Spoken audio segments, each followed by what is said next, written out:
been working so hard. Everything you do is falling apart. You are not a fool, you effing smart. But this cold-ass world keeps breaking your heart, yeah. Malawi, what's good? It's your boy Sonia and you're watching Crafthouse TV, the game changer. Peace.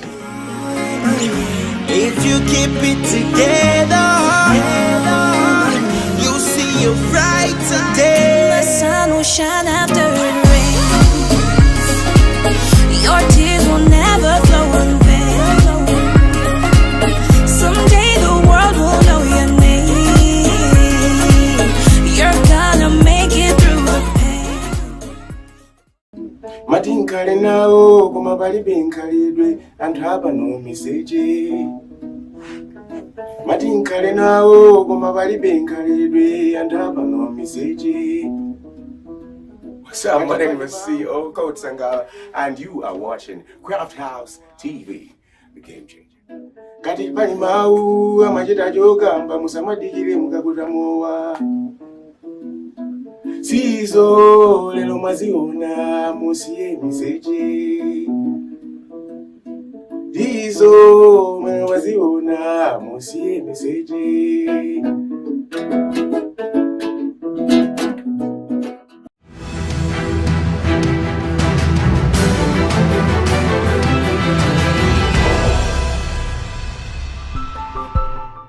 Welcome back to yet another episode of Streethouse, and you're with me, your usual host, Lucy JR. But in today's episode, it's got a different touch and a different feel to it. I'm super excited for you to actually get to checking it out because it's also quite new for me. We've got 2 guests. That is a clue I'll give you, but you need to get to find out who that is by sticking around and not going anywhere. And kicking off the show is music coming in here from the late Revolver. We've got Crazy G on this one as well, and Judah Gaga, and this one is called Mundione Bano.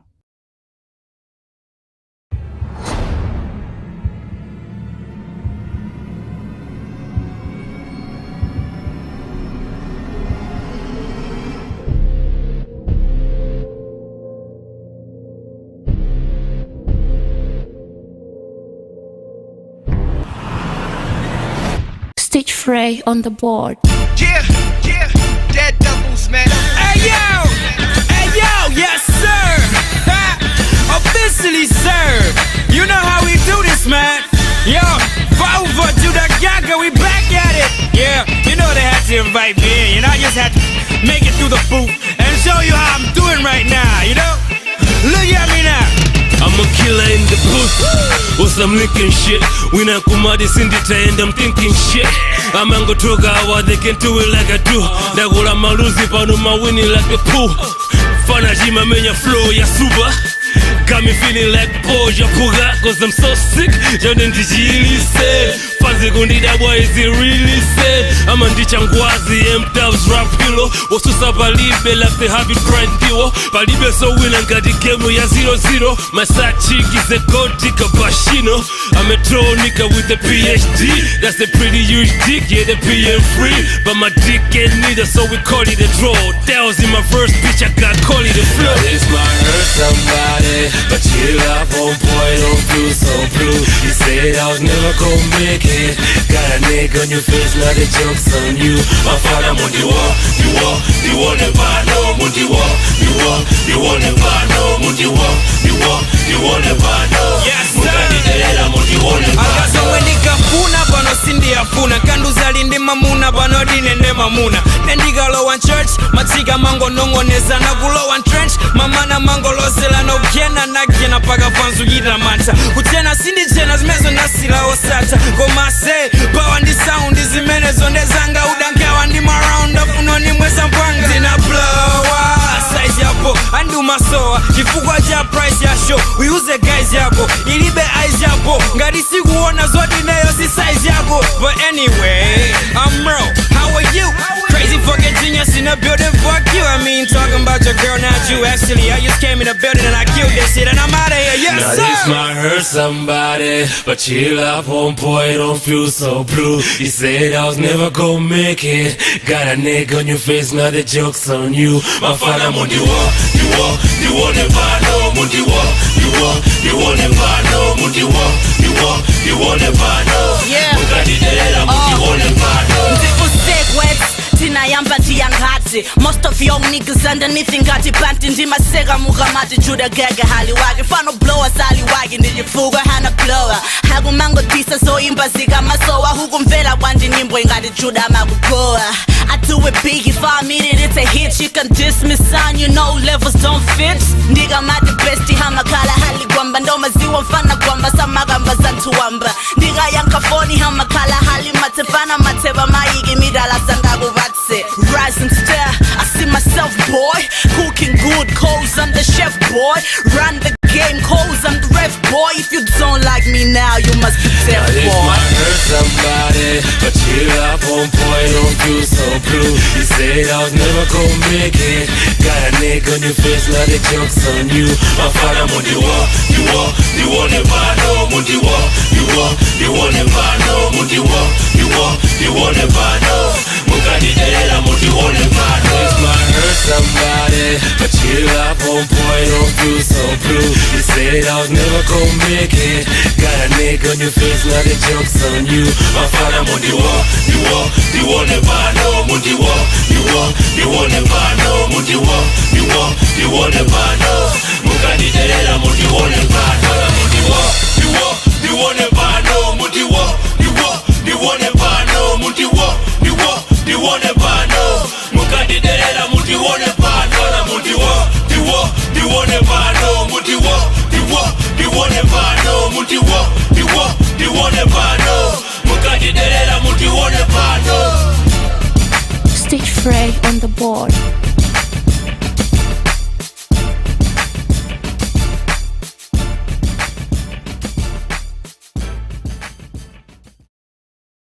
Welcome back, and as I mentioned earlier, Guest Watwalio, he's a very musical guy. He's a singer, songwriter, producer as well, and he's coming in all of that literally, and he's also coming with another person, Oma Mabangira, so produce Akaudi joining Kadikadi Mashomu. But for now, we are joined by the one and only Stich Fray Mafana also Awambili in terms of music. Welcome to the show.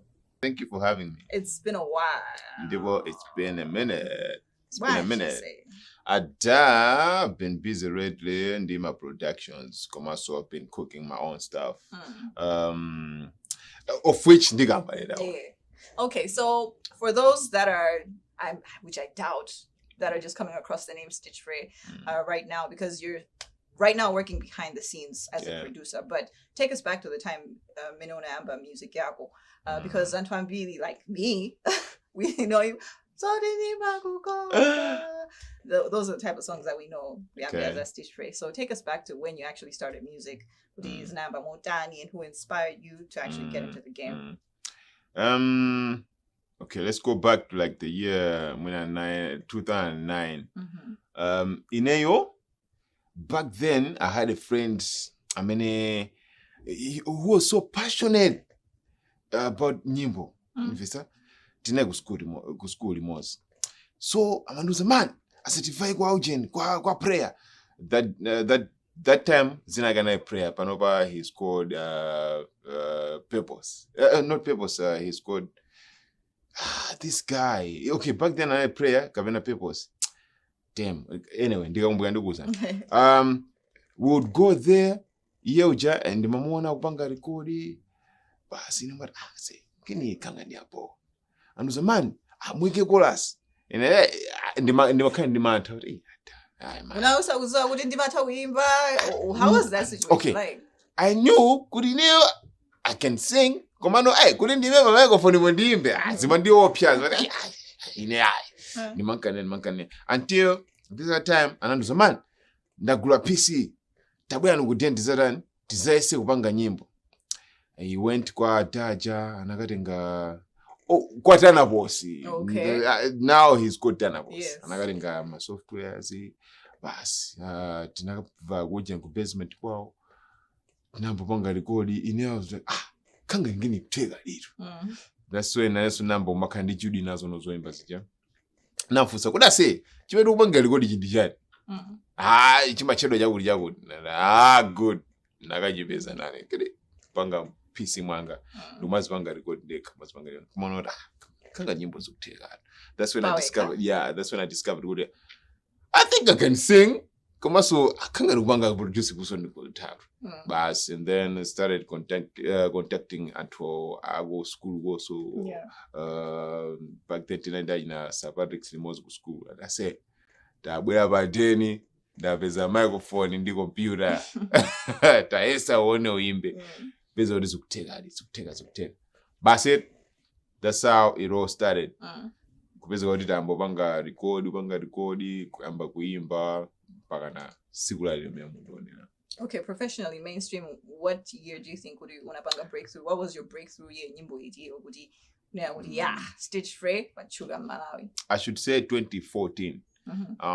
The time imeneenda kumana ndi Ronald Zereza, Ron CZ. Back then tinkangoimba ifeyo zinkangolisangasa kumangoimba. Koma when I met Ron CZ, he was like, "Ada, nyimbo zini za boru. Tizijambulezi ma video bwanje tizituluse." I was like, okay, zambo boru. Tadini tipangeze na jambula ma videos. It was a reggae song. Timati minibus driver. Anandi jambula video. Then anaitulusa. Then nabizikoli nyimbo ija ili ma TV mosi kuseweledwa utani. Ineyo at home sitting back, I was like, is that me? What is this? We take it. No mwimbira Patrick. I say, tumuzaona say, angili jadu kanga na daja unazoona. Kili kutega it. Bas, mabizikoli wita ndo ma interviews. Nupide ume ujago. Ineyo in my head, I was like, is this really happening? Bas, chonchi jan tuambizora ntuambia mba unizio. Amo na die, no, die. That's it. Mezina jidigia. 2013. That was 2013. Yeah. All right. So Antambi, I think it was Makanga, Mayambila Makru. Yeah. So let's talk about Trap Squad. Yeah. Because you're a big part of Trap Squad as well. Tell us, Kudi, how did you actually get into Trap Squad? Okay. As I said earlier on, Kudi, now man the Ron CZ. How I met Ron CZ, it's a funny story actually. Ineon men in the studio anga kuten yoeselera umemu. There was this other guy and I never anga like a few houses from my place. I'm a boss of anga record. By then I'm a pussy up MCA. And I was the man. Nyimbo hii. The friend of anga feature a die na argument. Tina go get it go. Timati revolve. Oh, okay. I know revolve. I heard about revolve. Yeah, man. Nibu now, man. Man, the Timati Reka. And I went in the revolver, the red revolver studio. Never got the good bobo. Then Nyimbo Jada Turuka, when revolver heard the song, was like, I say, could I die studio and done? I died and I was like, man, I imagine this teaching. I never seen Nyimbo, I never say contact that. I said, Nyimbo Vega board. But I never contact. Man. If any boy had it was, you figure po to Fred Gabian Tizapanga record go studio one. Whoa, that's a board. Then he came with Ron CZ. Yeah. Man, in the Danny, Ronaldi. I have an open diamond jump video. He's my brother and he's my manager. So if you're Florida, Tizapanga record Nyimbo, Kunoku, Tigambilane, Maso will be like promoting you. This was word of mouth. It was Zabagama. Yeah, Zabagama. And there was nothing like I didn't know shit. So I didn't know anything. The Nazo. We agreed, started doing the things. That's when I told them I win a Trap Squad. Chifoyori, Ines and Madaga, Agapanga Nyimbo. I would do my class. I told them, in a sort of way, but I got on. We are class. Also, I'm a class. Man, cross your board. Yeah, man, let's get these things out. Bas, Chonchi Jang, Sandugano, crew. And I was like, guys, you know what? Is this Ngini? Let's make it like a serious thing now. So there was you, me, yeah, Stich Fray. There was the Red Revolver and Muiza at first. Ichavula. Yeah. And Mom was Ichavula. Yeah. There are only 3 of us. Okay. Then nyimbo sija titatsipanga rekodi. Sister waga Muiza anazimva nyimbo. Nyimbo za bomu bakira kuti. Kwatera wasiji chakuchira kwekucha kumosi kuchi. Ndikubwana tisapanga nawo record. Nice. Came in Dabiwa. By then they were mutually Judah Gag. Oh. Yeah. Okay. They were sisters, Muiza and Dabiwa, ndi muntu ndi mbale wake. Yeah. And inisoma ndigaimbe now. Nabizo oditani tambo momuyisa so my face. Then panatuka nyimbo zingapo zimene zinatuka ngati ma singles. Then and this is also funny. Nabizika kuti nazemba nyimbo inake ineyo sinkafuna kuika chorus nyimbo. Okay. Nyimbo iti yamene. Okay, nyimbo imene timachoti number one inali ya Revolver. Man, ine nyimbo hii univekera auchikondi kwambiri. You know that time nimauzimva like Batman gangster kwambiri. Sasa nyimbo univekera man, nyimbo hii ine si unwaziveka auchikondi kwambiri man. Asima nyimbo diapo. Namza I say, you know what? I've got a friend amena koza wika kurasi hapo. Pangini kari. Namuza sabati sarabu ya ugeni. I say pale nyimbo man muimvele amagaya wawa taimvela manyimbo abondera ase uike kurasa nyimbo magaya wandizamve sisafuna jambule vili man ndindandi man wagena tangoika iweyo tangoika don't ask too many questions tangoika aneka kurasa ichi ndilipopo magaya jarabu anazamvela kwa sisi ndana we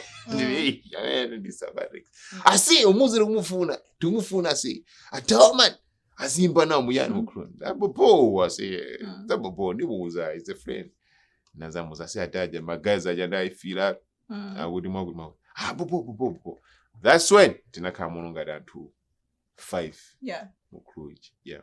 Okay, so you're in Trap Squad now. Sir Patrick Saloamo, when you Revolver, there's you. And at some point, no break away from Trap Squad. Yeah. That's you and Sir Patrick's. What actually happened? Was there any bad blood? No bad blood. Komano, you know, chimeji majidiga. Antumugama. Okay, we have seen like antumujibane kurugamu. We have seen mabanja kuta. We have seen antuhaba jibale kuyambana. Matu mabanja amatandizi fuko, right? Always. We have seen antu abachibale kuyambana. Pamene bali antu kaguru. Sivamale pila kukangana kapena kusinthana zijia. Like we are all humans. Yeah. You say? Ngati mukha antu kwa zaka 10 osakangana. That means mukha zaboza. Yeah. Komano I wouldn't say we tinakangana like zasiya sezo kuti So what was the issue about? Okay, the issue was me, I wanted to try my own things. Patrick also wanted to try his own things. Komano tikabezikoti tatusangenicha. The other guys basically kangadi. They were not happy about it. This is my Bra. That's what I wouldn't be benyimbo. Kangadi majela sijoncho. Would you call it that? I wouldn't call it. But the tone, Stitch, the tone. Okay.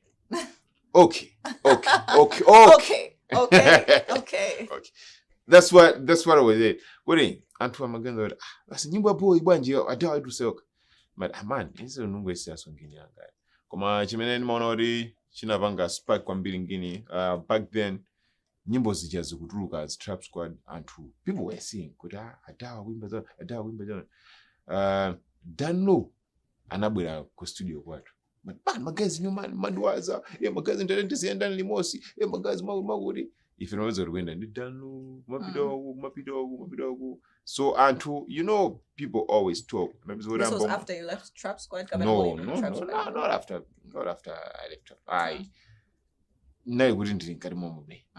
And remember matuga easy. So, you know, Antu ena mata umazirandira zintu molagwiga. Mabizo godi tika kumana as a meeting ku crew kuja. Man, kodi wondi danu zukabwa.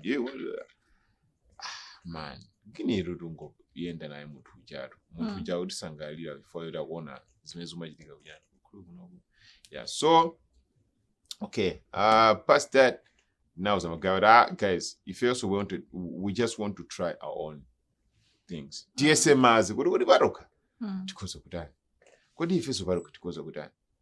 That's what happened. Nabizo godi nanda mbwesa zanga.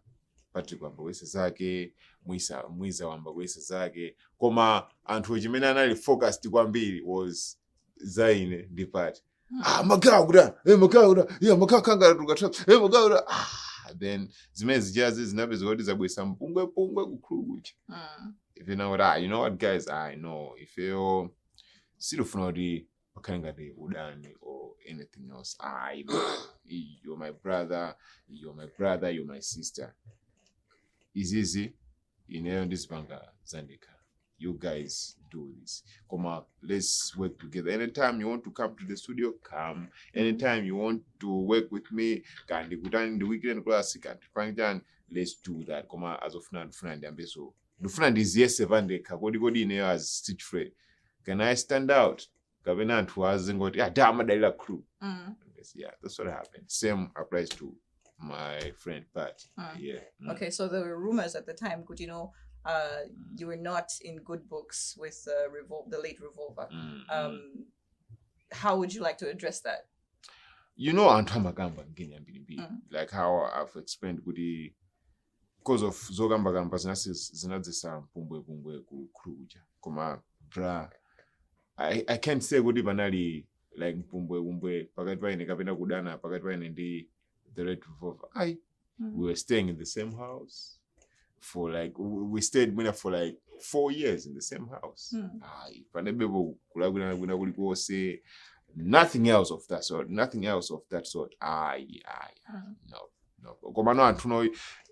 Don't just take my comments about Facebook. You know my Facebook. I say on top of Facebook, there's just this other person I go gonna be the boy go ra post. Basi. So on time ngana zingine ada aba Facebook watu akamba zao. Bra, it's just Facebook. Someone else alikuwa ugali minibus wangolemba messages. Ajoga gabewe. All right, fast forward after you left Trap Squad. How was the musical environment like then? Ngasimba Woody wanted to test the waters. How was it for you now after that? Zinazintu zodabwisa. Zodi oloinesi nikambegezera. I don't know kuri kainali mulungu kainali mwina luck chabe. After I got out in 2016, narusa single yanga yoambirira. Tumechirodi kunyumba. Okay. Inali a success. Nabizogori antu hizi wa nyimbo ija, and that was actually my first single yoimba nyimbo za dance kabena odi za afropop. For antu amango ndizo wangari ineo wa reggae kabena wa dance wa winage yeah. Narusa nyimbo imeja ya dance. Antu anali surprise. Da members nyimbo hizi. Nyimbo nyambe zodi achuga. Yeah, start like receiving my calls from my show organizers. Mwenda bwa mzembe. Nyimbo ni kulangaria. Kina kono kanga ni nyimbo zodi kula zindi dilu. Maneso ndikadi ba stage. Bas then 2017 nazadu saso single inaso tinkachori zodi makonde. I'm glad you know that. And 2018. Yeah. 2018 mpaka na 2019 kumapero. That's when nyimbo je inka ndibangeza nzode busumbuti basi nyimbo zidi kula za ntama zigonda tweet. Ineyo as I'm saying kuti nali munthu oti ndimangowimba zinthu za reggae kapena zinthu zina zake Kongo ikakula siyodabwisa inake koma nditambo wimba nyimbo zimene ziya zindipenda kakati anthu amazifira izizi kwambiri. Bas, I started doing strictly Afropop kumaphatikiza mondika reggae katanso pagano pano pamene munona. Yet. All right, Dave Pagadipa, we've already mentioned Woody. You've been silent for a while, but what was the reason for your silence? Apple. Okay. Why? The main reason is for your production. Protection.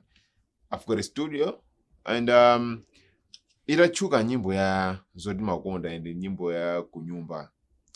Antu mpaina naziwa suri. Oh, adamba jambo la nyimbo zije kuli ndatawa. Anamba no mandivutisa no kumabwera no studio and since 2019 kumapeto. Yo, studio kumakhala busy like hera busy.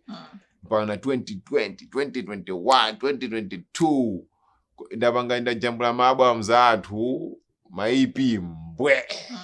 Ine kumaswani nthawi yanga yoti ndituluse nyimbo. You know kurusa nyimbo it requires time. Yeah. Time upange promote utantani. Ine ni maiswa nthawi ngati jai. Every day makamo studio every day. Ndikati ningwesira kupanga nyimbo yanga ndoti ndira phone. Man, kodi nyimbo yathu ijateka. Kodi man, ndangona marusa nyimbo. Kodi video yathu ijabwa. Nyimbo yathu ijabwa. Kumani komanda. I think ningopanga magayo. Yeah. Then mangopanga. Komano ndimati ndikabaga nthawi ndimarusa beka nyimbo kena kai uri athu angozwa be uri asoti ndasira kuimba like okapena kuti ndasira kukha Stich Fray the artist. Ndikuimba ben marusa kade bas. Choncho kena koso chakanyina sudusa kade. Yeah. Okay, while we're on the producer side of you, you've produced for one of the biggest artists in the country as well. You've produced one of the biggest singles that we are seeing right now. And one of the artists that Unabanga produced album Yage, we're looking at Physics. And you were on his album. That's the Mountain Goat. Let's talk about the experience actually working on the Mountain Goat. How was that, working with Physics? Let's start from there. Okay. In Alipo, the energy, like the love, everything else, it's not it's nice. And you know, and now I dedicated my time kubangas into the Physics. How long was the time frame that you actually worked with him on this album? For 2 years. We started working on the album in 2022. Yeah. And now, like I switched off myself with it, and I should work Pangini. Yeah. And he knows. It's never since 2022 mpaka 2023 kumabetu. And I was actually the one basically doing some ideas in man ngini azita vakajo nchoni nyimbo iman I think it murega badawu mudabanga yeah as a producer. Yeah, that was the experience. Like that was how the experience was like. Okay, so we had Physics here as well on Streethouse, and he came and he was pretty much promoting the Mountain Goat launch of the album, and there were some names that were dropped from the lineup when it comes to people that were supposed to show up at the show, and one of the people that was not there was you. Yeah. Surprisingly, as the producer of the album, how did you actually feel not being there?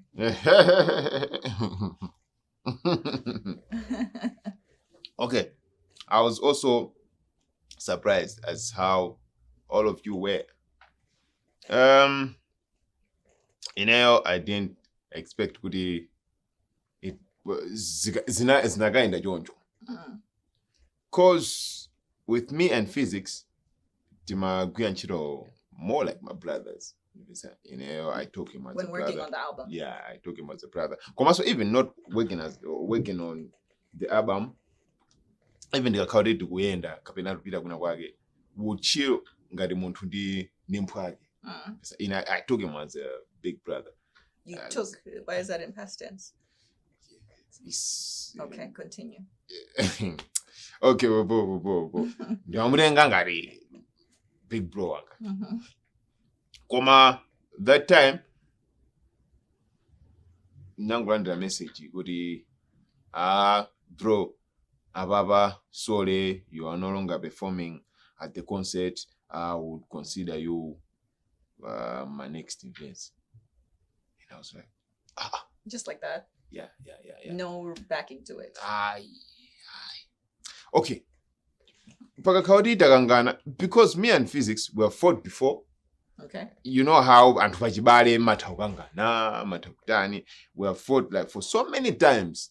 Kwambili, and he knows. He knows takanukangana hapo ine ndi physics uja ku studio kuja kukangana kuladiza mwe for an hour like za serious zija osaliso kuti kukangana kuti kapeno kangana za nyimbo kukangana kuladizana olu kufuna kukwisa kufuna kukwenyana kanga. From that time I didn't know kuti achachitika njani. So I sat down, looked at the message, was like kula down ndo mzadi ineyo kapena alakwisa. Then I replied good okay popo. In my mind I thought kuti mwina munthu uja andimbira phone. He's my brother. And andimbira phone kuti man ngini jaonda alakwisa ndivantu mzewa kuti man ngini jadu ya karamwa John. He did nothing. Anangondozo dasha. I think ngini kanga nizoona. Na yanga naso nazamwimbira phone sana. Kuni ngini wenda kwanje. Okay, popo. I waited. Kudi mwina muntu yandimbira phone or something like that. Koma to no avail. Then I was like, kuni ngini wenda kwanje. Anyway, let me just accept it. Mwina ndi menengini igwende. But did you manage to talk to other people as well that were dropped from the lineup to find out what the reasons may have been for them? No, I didn't know good so winner I mean what dropped that. I didn't know. Now in the busy studio. Okay. To tell this, actually I was like the first person. I mean think abanga now plan the whole mountain goat thing. Tonight golden people when they super did it. And I was like, man, you know what? You know what? Abab, I think first poster, tige magai, wagu ine au top ndi magai, awawa, uzaige pa poster. Wuti poster jega matruga, ikane ni moro. I talked to Nankrandi, Lashre, Nankrandi, Smarksy, Nankrandi. I was part of that. Not to an artist man, Fiza Bangangini, man, Taden Tipangan, Tingwe Pusha, a Mogmagudi, and I got Vostavachi. That happened, and I was like, couldn't get away the watch. The first poster, if you go back by social media, there was me and my artist and Gaba meaning now Panga approach in so that's saying Fizo Bangangini, Taden Timutandizeni, first poster funa weekend picture no Magudi Zosezi Jani Kabanga Ineo if you golden people. 3 of us think Kabanga and my jazz in a Makaruza. A man, Tibangi George, that happened and I was like, kuningini, amuza nine. Kabina umuza mutu inai. Kuma I waited, basi, the na kalila. So, Nesbanga accept it, but okay. And to a many members are going to ineo. Like, there were Antwina many anagram tickets, some friends, some close friends, anagram tickets because they wanted to see me performing at the event. And I was like, man, and to our they should not get surprised. Do you feel that in a certain way that maybe Anagubanga use artists get promo show I don't know, man. I don't know like what really happened or what was going on behind the scenes. He must have talked to me and then trainer with that man. And to how I just say, well, let's just have these people. Because the other poster, I had like no faces. In a matter, I told you get out you. It had like a whole different faces. And I was like, Kaya. So I don't know what I wouldn't say what he used us. I don't know, man. Consistent.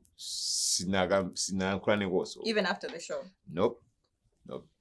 Interesting. All right. How is that interesting? We're gonna get into that. Trust me, it's very interesting. All right, ladies and gentlemen, this is our guest for Streethouse today on Who Is, and he's got so much to unpack in this Stich Fray, so don't go anywhere.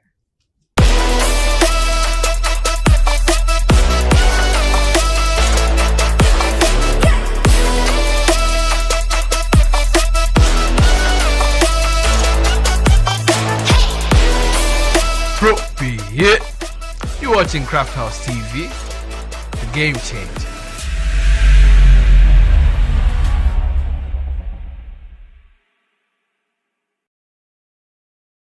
Ondikonda mandikonda mbali ya wanu nilikuno kuno ine nilikuno kunoko. Yeah man, this is Sanbi, otherwise known as Wonjo. You're watching Crafthouse TV. Stay tuned. Nilikuno kuno ine nilikuno kunoko. Omveteta amandikonda mbali ya wanu nilikuno kuno ine nilikuno kunoko.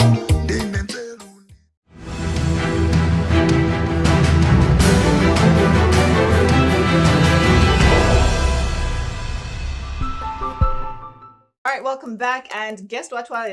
He's got a lot to unpack. D2, which is on this Stich Fray, singer, songwriter, producer. But he's here to just unpack everything. And just a bit of a break to my physics and how you were behind the production. Yeah, album yeah, Mountain Goat. Yes. And Menezina Kayira, anakujoba ndipaline up ya performance yoti mukapange now showcase ku album launch yake ya Mountain Goat. Yeah.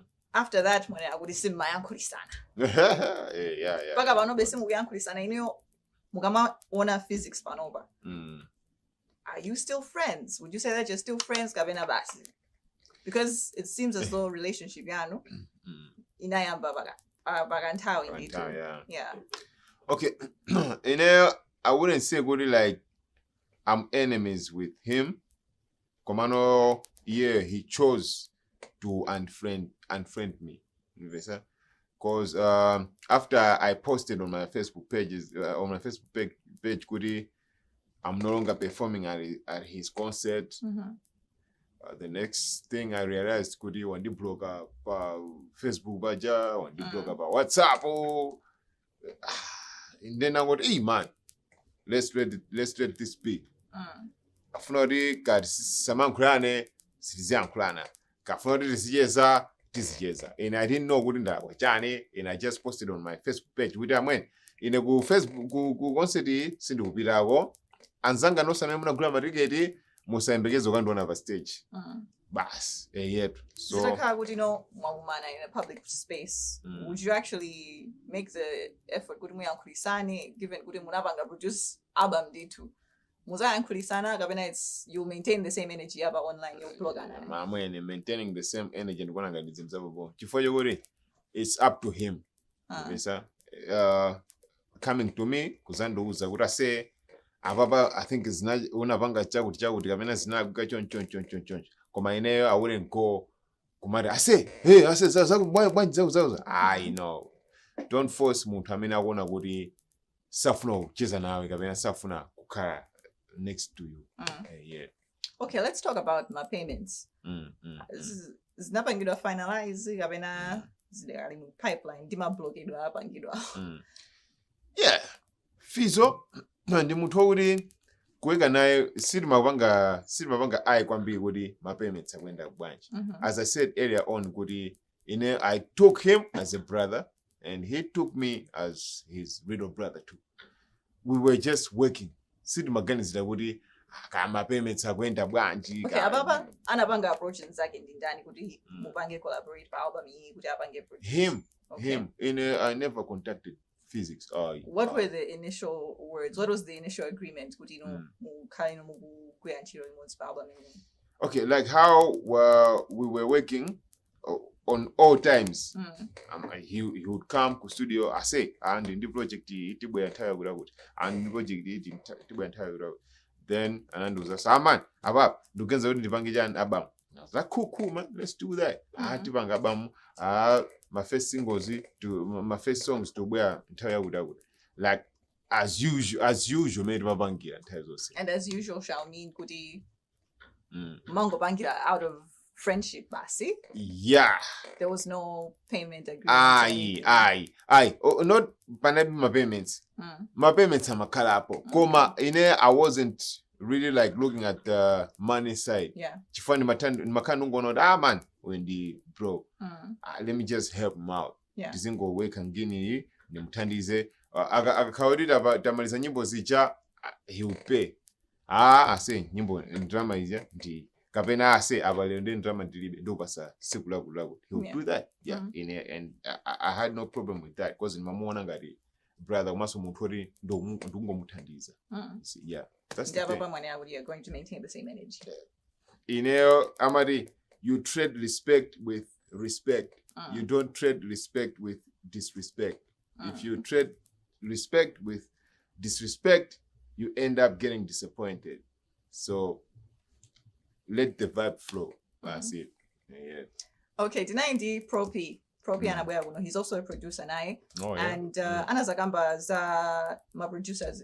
You guys are not appreciated enough. And Bankani that's true. I think Antwambi, he wrote on the fact Kudi and Tochuka Wambi, they take advantage of Kuchuka Wao. Yeah. Kudi as a form of payment. True. Has that ever happened to you? And what are your sentiments towards that?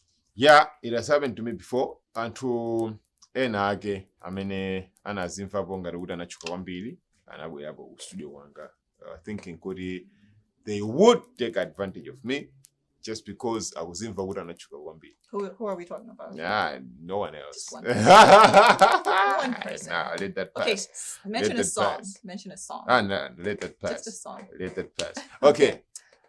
Ni mtu mmoja if you ask around and talk with anybody, Stich amafura ku studio work when it comes to drama. Oh, okay. Yeah, nkani and drama. I'm always strictly nkani and drama. If someone else comes to studio wanga kumati amani aba edited ntingo banga ngini iyi kufix and badali, and I always tell them like, bruh, you the one who reached out to me. Sina kupange contact. If ungarwandi pesa iwe it means kuti wandiva kwina wake, so that doesn't count. Kuti kati ufuna undichukise kauntan. And I'm like that. So antwambira bwelapo ku studio kuja in such a way that can do waganira. Antwena so aisesabo kuzembelabe waganira kuma kuzembelabe munjira ina kuma in makandu kana build mass zaulele cause ndi makandu udela nyimbo all the time. So ndikaona kuti muntu afuna zaulele ndima mutuluka pompo. Sure. All right, Banova, it seems as though I'm a producer ambili. You know, everybody is coming up in the industry as producers, as artists as well, or doubling as well as an artist, the producer. Dave Banova, we're looking at Gina Tricky, Gina Propi Omoyoa. When you look at all of these producers and you sit yourself down, you think, you know what, I can beat these guys. Yeah. Also the Kopa, as they say, the ones I admire. I did want to hangabo, no matter one of them. This guy is putting in work. Suspense, J-Mansi. Those are my friends. But trigger beats, as how you said, Probi, man, these guys are putting in work. No avant-garde man. Not like go over with it. Hey, madam, then go over bunch. Nah.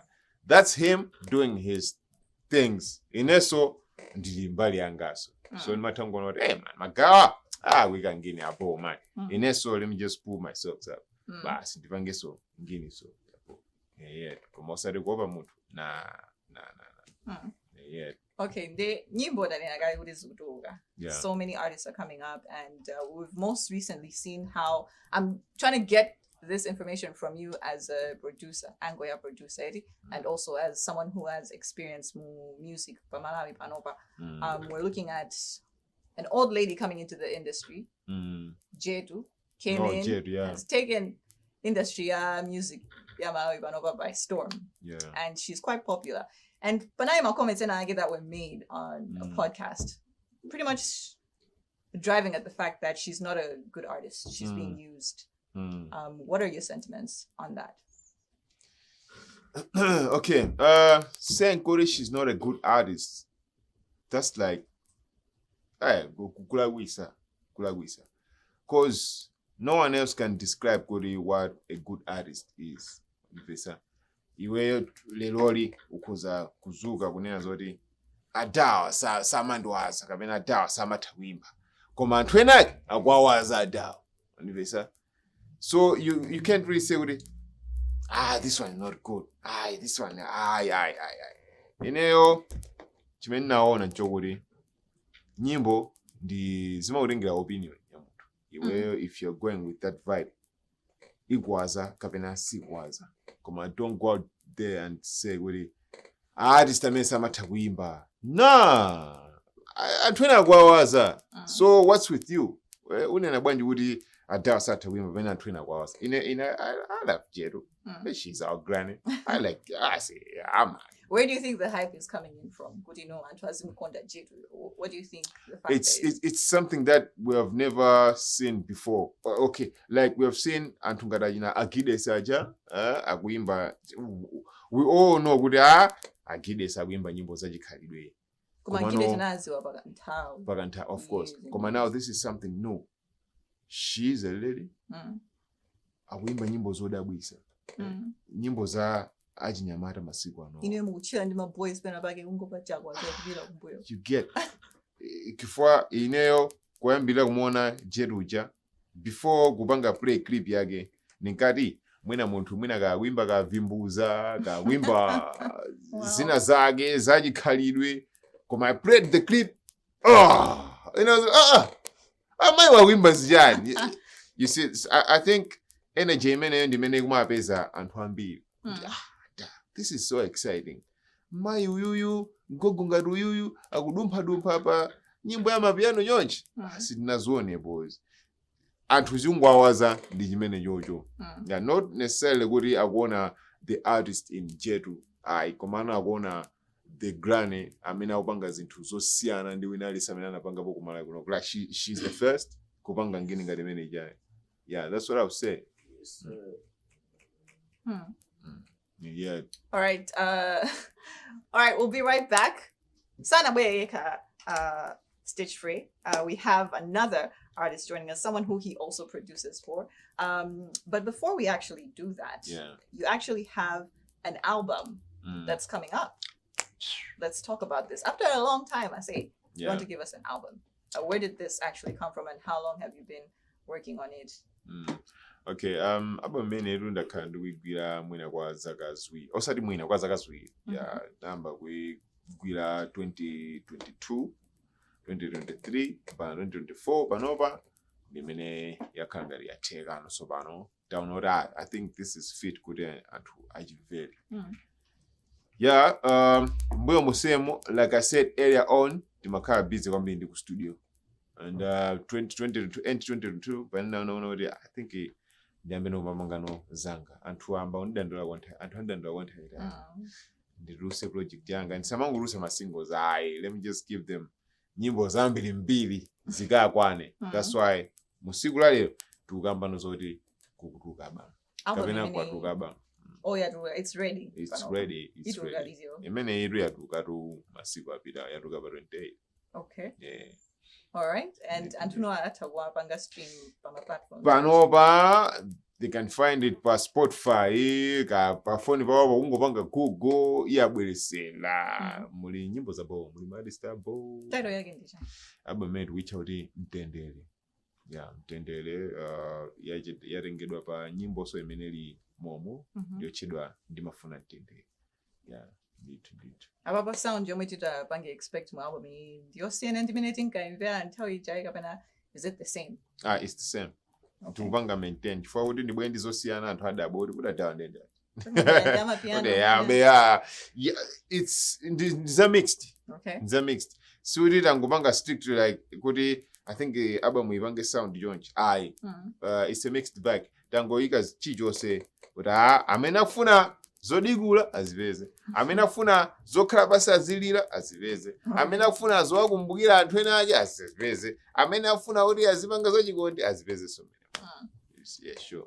All right, then my artist anja mene mwapanga feature mu album yani. There is Smax, there is Rashle, there is Anima Tumbi in there, there is Queen Fire in there, there is DNA, there is the late Epson Matafari in there. Yeah, of course, I've had friends and quite well. Yeah. You've mentioned the late. You've mentioned the late episode Matafali is also in there. Yeah. And to ena amavuda kanizama rights and all of that copyrights. Is it something Nyodi Mwapangagari sorted out? Sorted out already. Yeah. Nagambia now Chijo said now so that guys if it said so they were okay with it. Yeah. Okay. Indeed. All right, ladies and gentlemen, after the break, we'll be back with one of the artists that he is actually producing for. So all you have to do is stay right there. Yeah,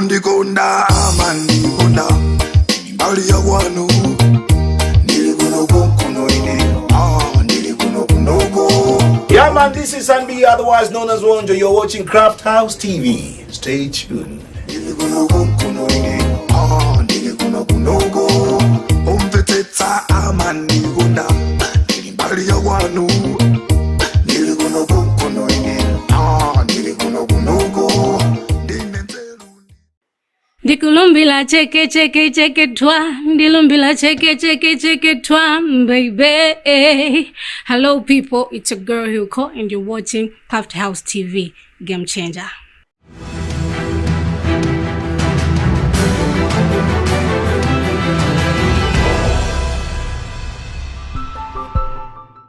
Welcome back, and Basetia Tuleori, it's going to be an interesting one because it's a very different vibe. Wesaka vibe kosiana.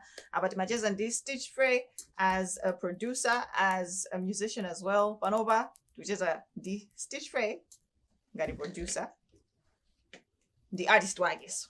We're the artist wagi, and he's also someone not new when it comes to the music scene. His name is the Smax, Mr. Kodo himself. Alinyumba watu lero. Semwe kajaga piu piu piu piu. Ai, kama ndiganga. Wow. Ndiganga. Songa producer. Akareka kafundi gogo. Ai. Sana obangiriza po. Chabu ndika ndika piu piu piu smash here.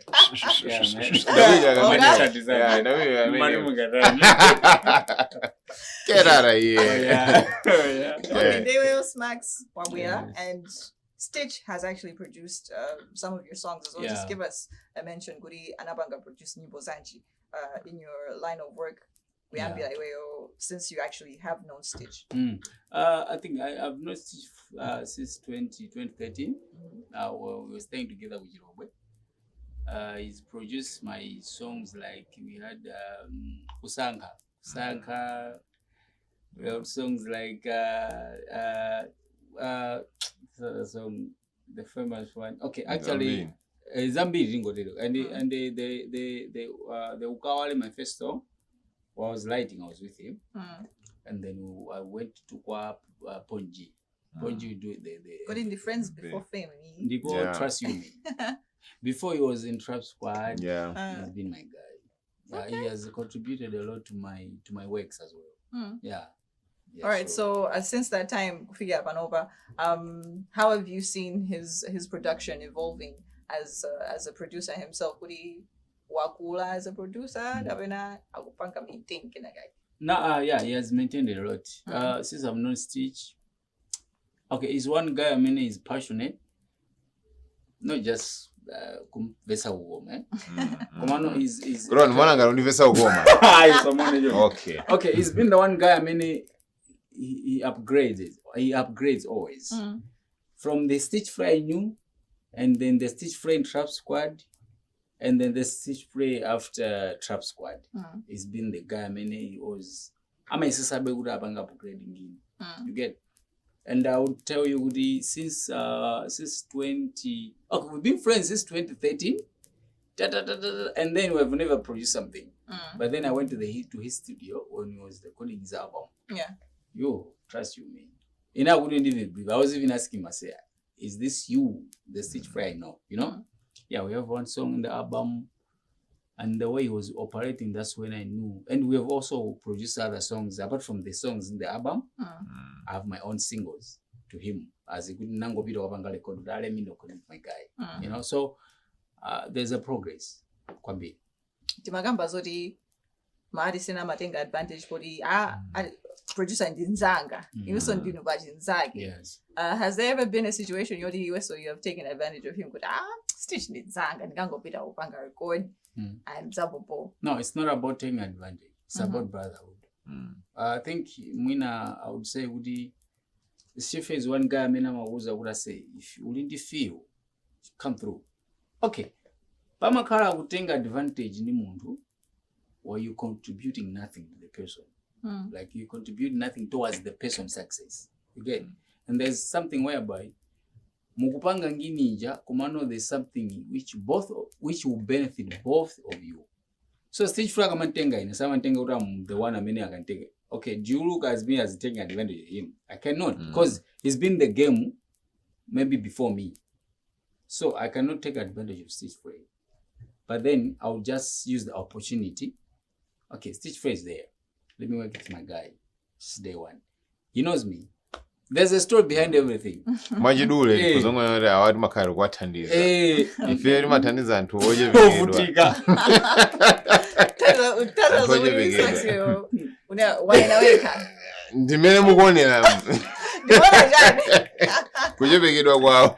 So mazibarua. Mazibarua. Ndibweze. Sina ndibona uri mwagira bakosi. Okay, ndibona uri mwagira bakosi nga. No. It's not a good. I've worked with him. My project was somewhere on Mamulibira. Okay, but my figure stage in as an artist, as a producer, was okay. Apart from working with the artist, there's brotherhood aside. So with him, I've been paying him back in the days. My project, it doesn't matter whether I pay him or not because he's a producer, but then to me as a brother. I'm a Zoroke Smax. I didn't my benefit was Smax as ABCD. National Amazon my benefit was Stich Fray as ABCD. Jimozi mga kaudi my shares company kabina whatsoever. Umazoreke. Fact wouldn't my shares what would I do ABC. I'm not saying that did my shares studio yaki. Because we're trying to that there are some things made we benefit from each other. Apart from having I don't own the studio. I own him as a brother. He owns me as a brother. So man, ndufuna bange jina jaki. I want to charge him. On the vet, Stich Fray would and show. I cannot charge Stich Fray as the same as I will charge and then I go down on the bank approach. Stich Fray and Jina Jitiga. I wouldn't charge him the same way and do charge same price. That's what I'm trying to say. So as a boy, oh, sorry. No, yeah, that's was so I'm just trying to be polite as that with brothers as that. But as business, street business, and then we are brothers, we benefit from each other. So yeah, I would say that way. All right, nde mwakambaza brotherhood wanu, and you guys have known each other entire idea. When you saw Gudi, we were speaking earlier about how he was dropped from the physics lineup who mounted gold. How did that actually affect you? You always know kusamodani. Gudi udamvano Gudi Stich Fray basa mudroba mu lineup muja as a brother. as a friend, as someone who has worked with Stitch, as someone who knows Chirayage Stitch? I think Zambia were correct. Komano, I just add up a little bit because he approached us. In essence, the physics, city matches are going to be, as much as Mina matches, right? Komano, being him an official producer, even by Abambajo, you see the guy who worked my percentage, right? And I am a producer, and Komano, we know Stich Fray was there. So, I was never approached by physics as a direct. I was approached by the brother, the producer of the album, official producer of the album. Trust you me, actually, with him we cook. Yeah. And then he was like, I said, these my guys, I mean, talk about approach. So he approached us. We talked business, blah, blah, blah, blah. It's not take a win. So it affected me to the fact that, okay, there's a message you received. I received. Mina zango sena pamozi. Cause message mina to vizira huyu, inaona kuti ampanga consider ma events na mamumena kubwera. The message that I got was direct from physics. Was smart. You want to have space to go and perform marriage. I also know the lineup. Yes, I was there. First post I was there. Unazona. So I know the one. So sorry for that. No, actually not. I didn't get. Okay, I was trying to be a snitch. Okay, this guy that work. You don't know, Jan. Yeah, no, that one. All this time, but I said, no, I would love to be a snitch. Okay, these guys are working. I say they worked for 2 years. I say, why would I go on? Okay, this guy was told in end of he was saying, I say, Subanga before we consider you into a maybe undercoming events. You get? Mine was different. Mine was smart. You want to have a slot for marriage, but then we are having after party at blues. One event, please come through. Is that a form good?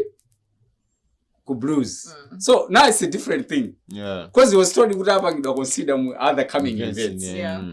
I don't know. I don't care. Oh, smart. Jan. Bro. Okay. No, come on, it's cool. No.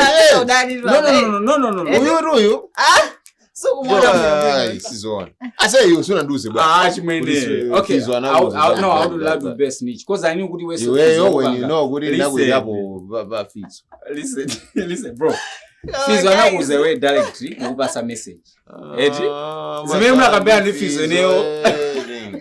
Baga fees ukan number yake it was a zero. Imagine. As your brother. No. Trader. Listen to me. No, I'm not a trader.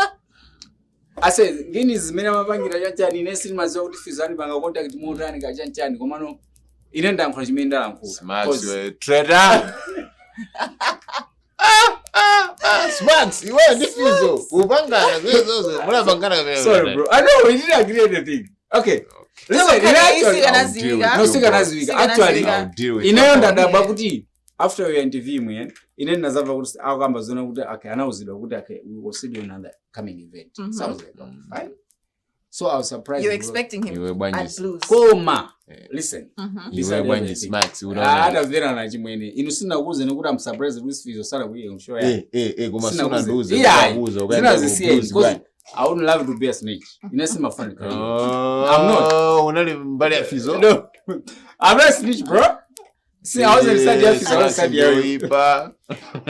He was on the side of his career. I'm winning my glass again. Okay, I was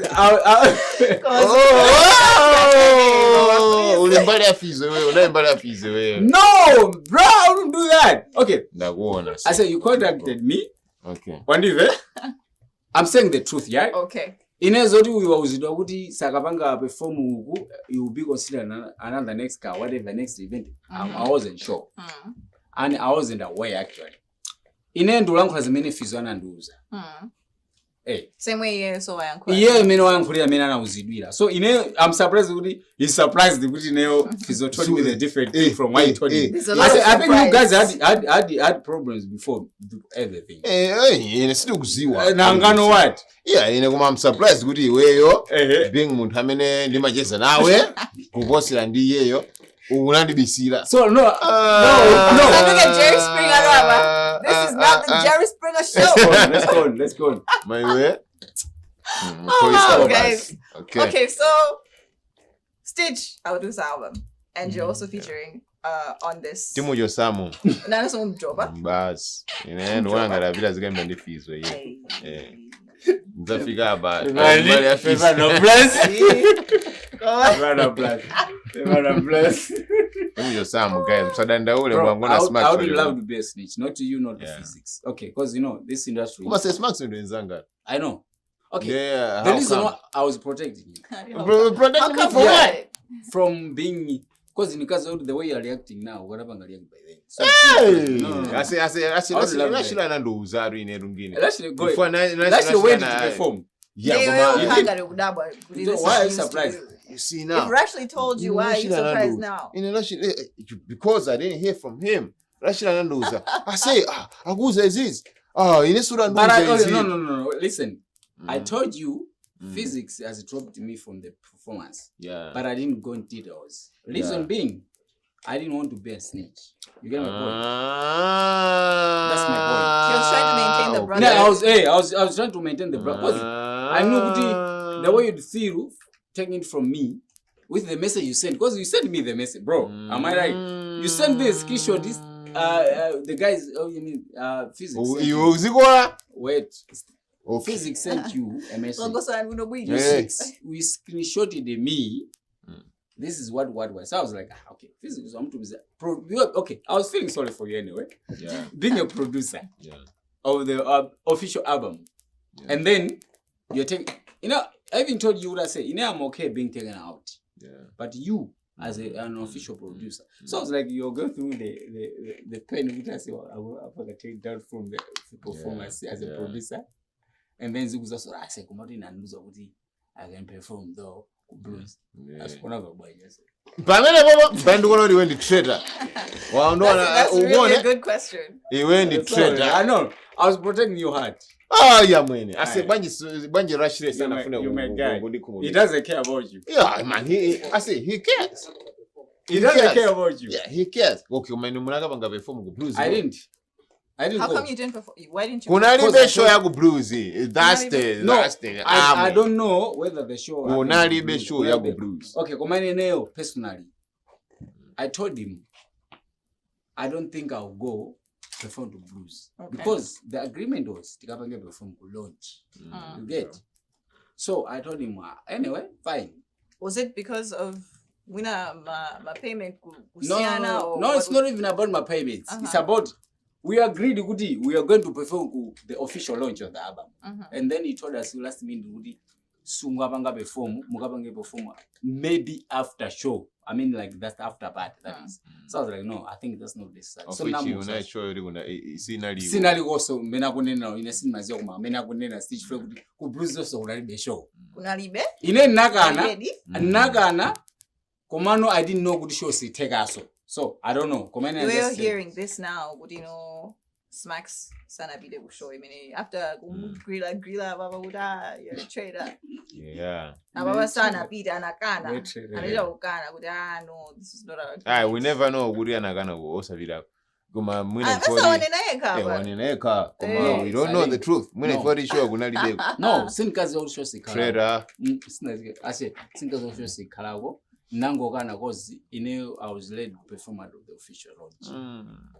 Come on, you Okay, then Gambeza nyimbo imene wabanga feature in Stitch's album. Yeah. What is the title of the song and muna ka sneak peek jabe kuti dikajani tamalavu because we know you as Mr. Kodo, love Jojo. And we know Stich Fray also is a versatile artist. What's the title of the song and what's the message in the song? No, one of you. Okay, nyimbo imene ndi ya chikondi komano yeah komano sichikondi chonena zoti I love you hey what man I like munthu akumuuza wachikondi wake kuti ineru chimene mafuna mu chikondi umumu nitendere basi.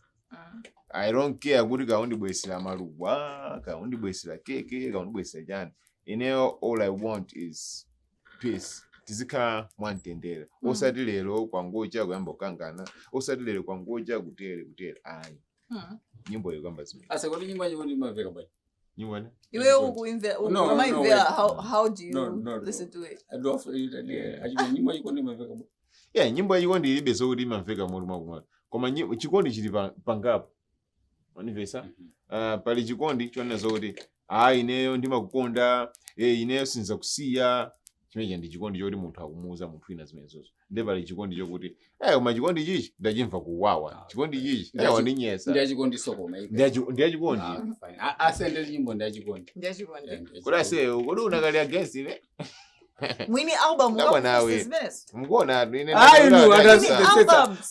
atazibetsetsa asa nyimbo ndi chikondi actually it's like kuti anthu muli chikonde and meno anenera mukuti umazuka ungozuka mama ankazi kama muna wazizone ziyakusawesa ntendere so it be like I say I do everything I love you I do A B C D komano sukundipasa peace chomwe mafuna ndintendere and if animo kupasa chikondi ndasiya anthu ena ofunikira just because of you so yeah so it's basically about the love stuff and the guy I say kodi nyimbo meja room napanga producing at scene iwe mona ngenda kaya okay it's a good song it's a good song actually last year did well I did well of course Mr. Godo and the guy did well so I think it's gonna be a beautiful actually apart from that song we have a lot of songs in the album the guys produce a lot of good songs tina kanintawe before producing Intendere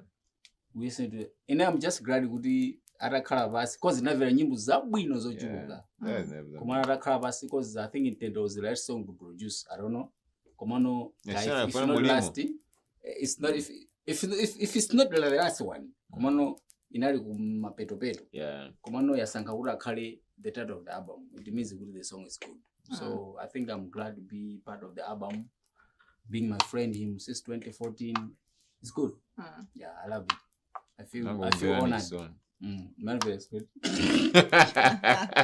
oh my guys okay so how many songs are we talking about there are 10 okay I say mulibe so nyimbo inayokoma ubasante kunama I for that momo abanga marama nangu amvira abanga marama akali soni fe ina flash akali soni huyu inde nangu kwanga unali ndani ufufando I think I know. Actually, there's a lot of songs like I had a chance. Let me confess, I had a chance to listen to one song where you did with the late Epson Marafare.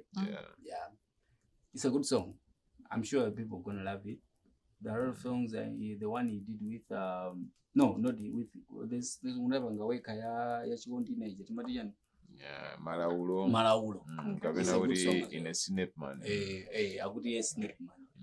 Yeah, so we have a lot of good songs, so people have to expect a lot of good music from the album.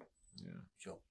All right. How did you actually come across? I think we talked about the copyright issues in the as nyimbo ya Matafari. Yeah. The feature in Matafari it's something fine, no? Kuri tisazamve so pena pake wina wake walemba kuti yeah man. Akuntundu akubwera kuti they want my royalties. Yeah.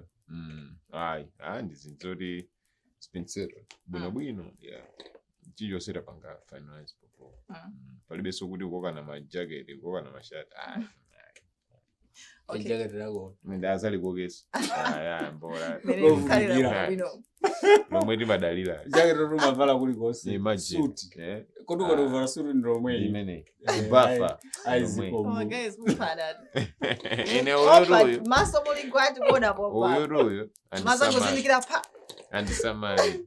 Kora isi unakekika ziko. Naga good. Mume yana. Usauzera tubodza. Okay, bankani ya launch. Antambia tamangia ma launch. Yeah. Diambegeze, so a launch from you, kuri Bazaka launch. Yeah, like Okay, if we are doing things not in a reverse way, comma in another way. Nivesa.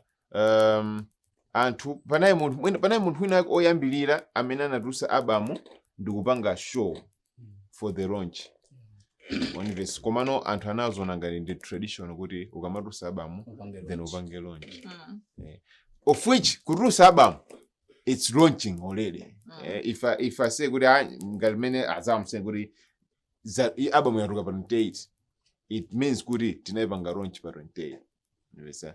Komano we will have my concerts kusogoloko kuli matu amene we have already lined up kuli achitike and for 1 June kuli event Kuskara's Cave. Kuskara's Cave, we're calling it Meet and Greet komaso album celebration party. That's our first event. Because I can't get a listening session, John. No, singa keso listening session before album yaruka kale koma there's a party going on kuti tukusanga kuti album yatuluka anthu abwere azasangalale azajambulise zithuzi ndi kuli ma performances then next tukupanga concert then ina tukupanga matua kulibe zokuti tatusaba mulero then in 3 months time ukapange launch. What are you launching? Nah, it doesn't make sense. 3 months after people have the album already atopanayo then uzita and we launch in 3 months time. What's that? Yeah, if we're doing things not in a reverse way, koma tuzimangano mwabuno bwemezima ineka kuyambira. Okay, you're the one asking questions. Reverse is forward. Some of it. We are doing things in a forward. Yeah, sina ngazona ngati fair tukugamba tukuyempanga zinthu molakwisa. Okay, actually you're the one asking questions there. Yes. Komano, I should ask you a question, a simple question. Iweyo unavabo artist wako njao uri amena na launch album. Chibadwe njao. Yeah. Chibadwe njao. Amina sama vila nyimbo. Then we wouldn't be here. I say kizunguja reverse is forward. So if we are forward, we are doing things forward. You just doing things different. Inenkarako ndada kanduza muthu amene anamvora kuoneka bambunja. Tigambe nunkhani ya visualizers sana manise baba. Yeah. Antambia utama jaso ma visualizer. Should we expect any visualizers from your visualizer or music video, Gabena?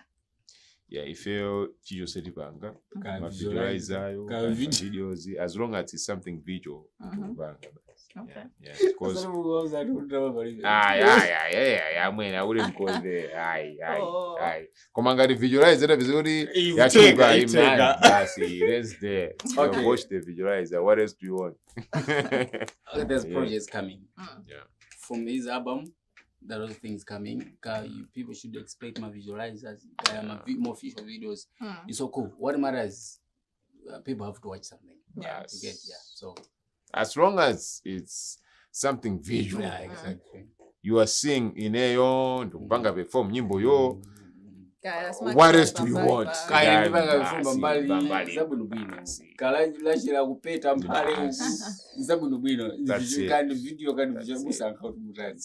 All in all, it's a big project. It's a big project. I have to accept it really.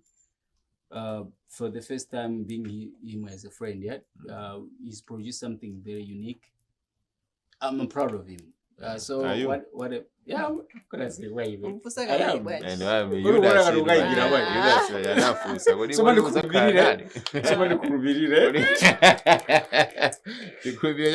Now, it's so cool. My brother has something huge. You know, I'll tell you, I was there listening to the whole album. I say it's perfect. Like, you know, I've never nimeni muzira za reggae zake zijaga za udigula. Samataso udigula. Yeye ndo wa reggae. Izo ndendi zoona. Mandive? Komando ina mana mata. Good. Namwe. Mina ina mene mubazi wangu. Komando, the thing is, there's an album combination of everything. Mene wane na mujoga mufuna mulire. Kamufuna mupange zachikondi mupanga. Kamufuna mutantani. So it's a combination of every new sense. Muvogeza. Iwe ine amendo utila nsinjiro. Every new sense in the album of him. You get my point. So guys, my guys out. I say, I'm here to support him. I'm not just here to have fun. I'm here to support him. He's a brother, sister one. So he's a very hardworking guy. Let's help him.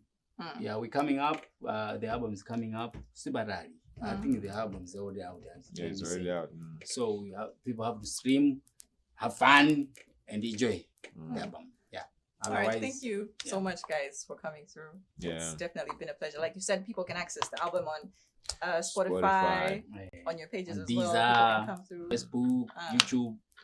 Kumaso china imenu kwene kabweza nchokuri pa 1 June Saturday. Yeah, Scars.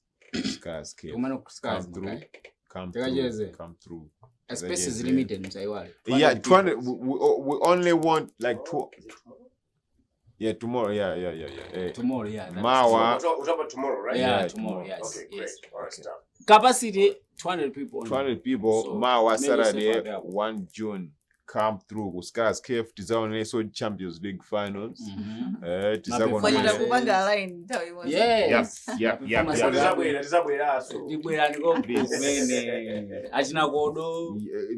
Kuli anthu ambiri. Smarks will be there. Rashley will be there.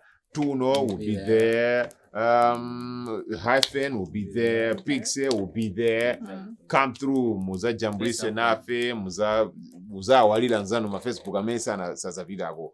Of course anthu avidako. This muza walila kwa mtu nalesa. Komano just come through, guys. If you go mpani. Yeah, respect. All right, there you have it, guys. You've heard it from the horse's mouth. Album Ikutuluga. You can go and check it out right now on all streaming platforms. Yaduluga. On all streaming platforms. This was Stich Fray as well as Smacks with us right here on Streethouse. Mr. Kodo. I say infano obo, fano beba, fano nekabuyo. Coming your way next, guys.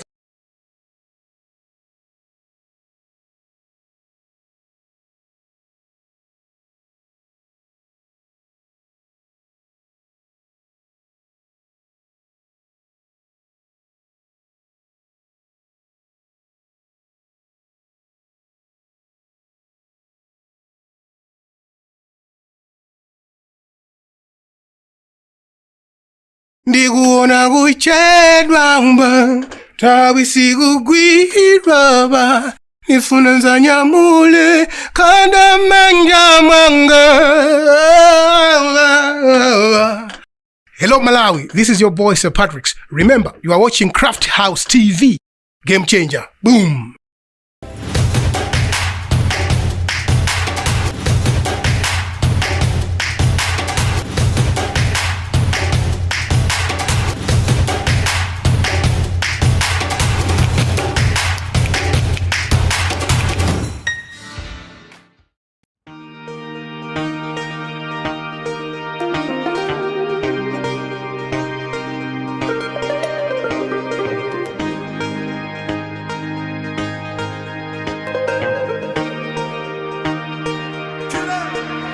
Hello mama,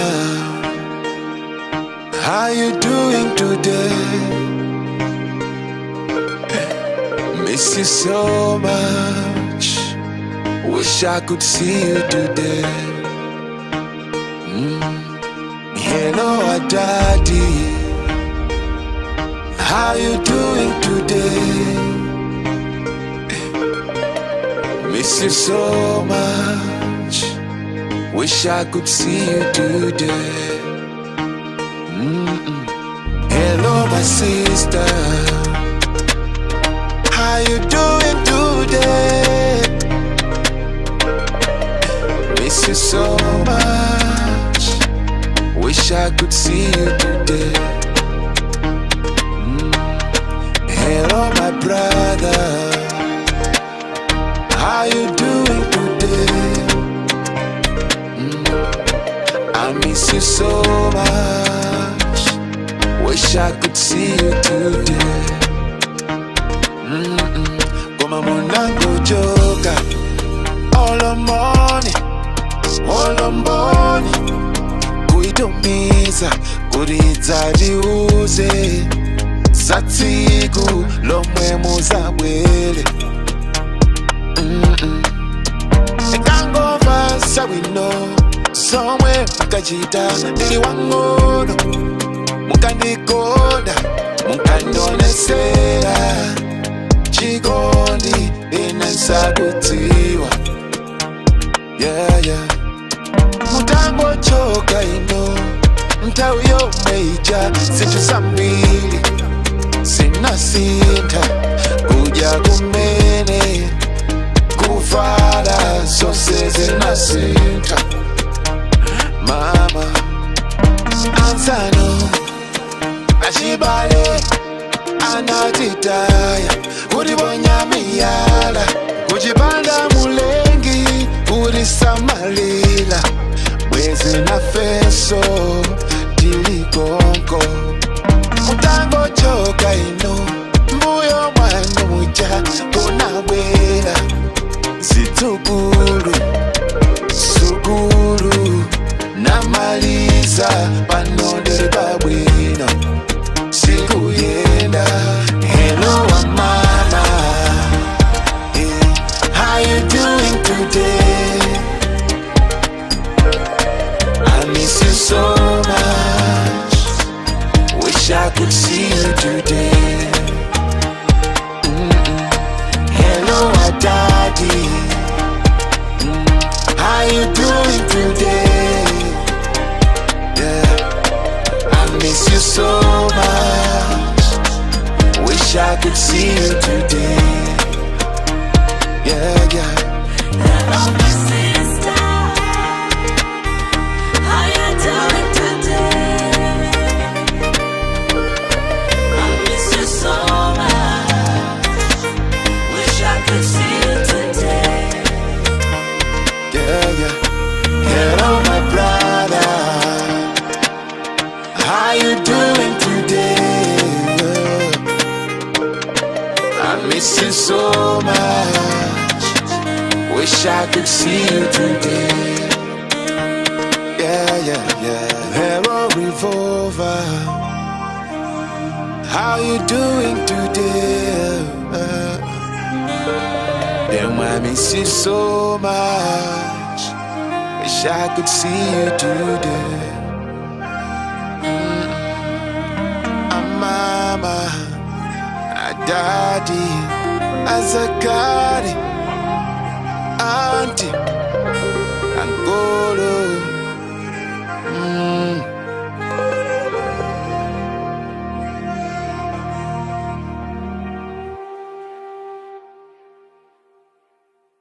That was one memorable performance there done by Stich Fray. Brand new song coming in straight from his album, and it's called Mtendere. Make sure that you get to checking it out. The song itself is called Hello, a dedication to everybody that's lost their loved ones out there and just anybody that's close to them. Join me again next week, though, for another episode of Streethouse, and you've been with me, Lucy JR, as usual. See you next week. Peace.